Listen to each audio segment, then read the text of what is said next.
congratulations on two players having the opportunity now to apply the trade abroad, and that is through the club W Connection. What I'd like you to explain to me with Shadon Winchester, 18 years old, and Zane Paye of St. Lucia, 16-year-old, how these opportunities became possible? Well, they're not applying the trade yet, they're on trials. Shadon was scouted by a football consultant from Base Soccer, a big football agency in the UK that represent players like Gilberto Silva, Jamie Carragher, Andy Johnson, a couple well-known players, and he was scouted here the very first game of the Pro League season, and they decided to take their interests further. They have a very good relationship with Celtic, and they decided that they wanted to see him on an extensive trial. This trial was set for around the 18th of August, but they had to push it back for some unforeseen circumstances and some last-minute transfers that they were trying to get through, and they wanted to afford Shadon a proper trial. So he left yesterday, and he's going to be at Celtic for 2 weeks. And with Zane Paye? Well, Zane Paye has been a talented young St. Lucian who already started in our first team at age 16. Left-footed player. I think the sky is the limit for this young talent if he keeps his head on his shoulders. Through our contacts and interest in young players, Stoke had offered him a 10-day trial, and he left together with Shannon yesterday, and he is going to start his 10-day trial tomorrow. And interestingly enough, another former W Connection player is at Stoke, Kenwyne Jones. So I think he should have somebody to guide him along and take him along. I think they have a good chance. People may question the work permit situation. I'm sure that if Stoke is interested in him, they will just probably farm him out to one of the relationship clubs in Europe. As far as Celtic is concerned, I feel confident that Shadon, having a couple of national caps under his belt and his age, if they decide to keep him, they could make a good effort to get a work permit for him. But feeling that again, Celtic has a lot of clubs that they have relationships with. So if he's successful in his trial, that could be a way for him to.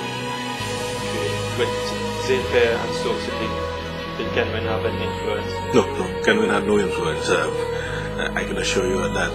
But what I can assure you is that I'm sure Kenwyne is going to look out for him when he's there. But Kenwyne had no influence on it. And how do you feel? I mean, it's a continued interest from clubs abroad to W Connection, and of course its youth academies. Well, obviously,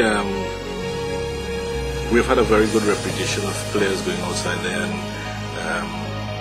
Kenwyne Jones being the most high-profile one, and he has set a good example for Trinidad and Tobago football and so on. But before that, you have to look at people like Dwight Yogo-Ascolata, who have been good talents that played at the highest level for clubs like Manchester City and Glasgow, Rangers, Hibs and so on. But having said that, I think over the years we have produced a number of talented youngsters, and clubs have begun to recognize it. And what is very significant, without patting ourselves too much on the back, all our players who have gone abroad on trials or who have been successful have gone to Premiership clubs. So for Zane Paye to go to a club in the Premiership like Stoke City, and for Shadon to go to a club like Celtic, is one of the biggest clubs in the world, and that is tremendous. And it says a lot for our youth program. I'm particularly keen on Shannon getting a contract abroad, because it's interesting to know that Shannon has been in our academy since he was age 9, and so that this is a person from our very first academy when we started as a club.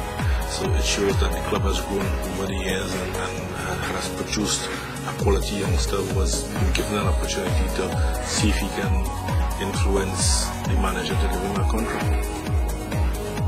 If these guys, let's say, were to confidently learn a contract abroad and what would it mean for the club in terms of Derby Connection as a professional club financially and going forward? Well, obviously, we are in the business of football as a professional team, and that's the only way you can sustain the survival of your club is through foreign transfers. Kevin Jones was a decent transfer for us, and if these guys obtain a contract, it's not only an opportunity for them for a better living, but for the club.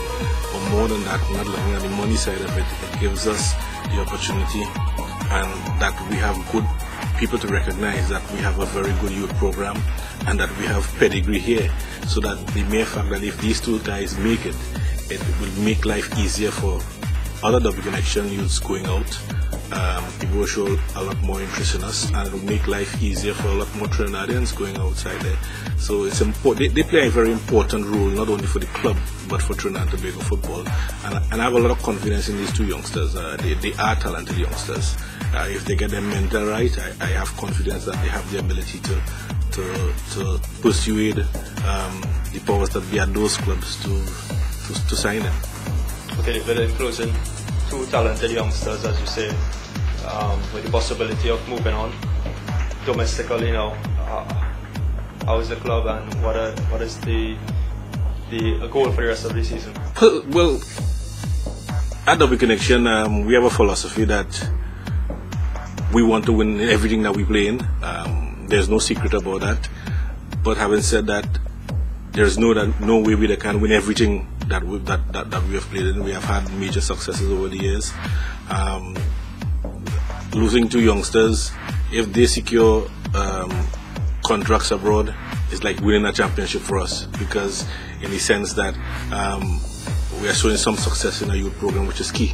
And yeah, we'll be happy to lose them, but sad to lose them. But we'll have to go back to the drawing board and promote other youths. It's an opportunity for other youths to come forward.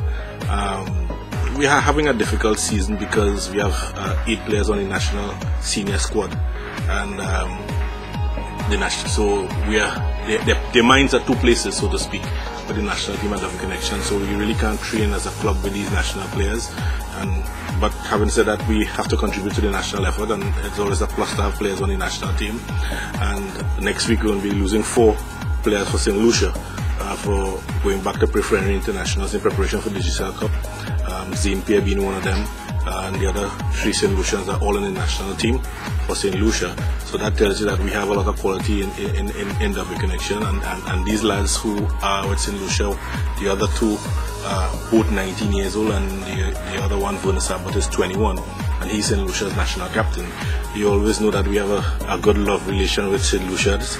Our present captain, Elijah Joseph, is probably one of the few players who are surviving since the inception of professional football in Trinidad. At 36, he's forever young, as they say. And we have had people like Titus, not to forget Jean, our previous captain, who is probably still the leading goal scorer in professional football in Trinidad as an assistant coach. And not to forget the main man himself, George Charles Fabre. He is St. Lucia also. So we have a very good relationship with St. Lucia, and it has paid dividends for both St. Lucia football and at the club. And we really hope that Zane Pierre makes it for St. Lucia, and it will open a lot of doors for young players. It will motivate young players in St. Lucia to keep playing football. And for the rest of the season, we want to win everything that we play in.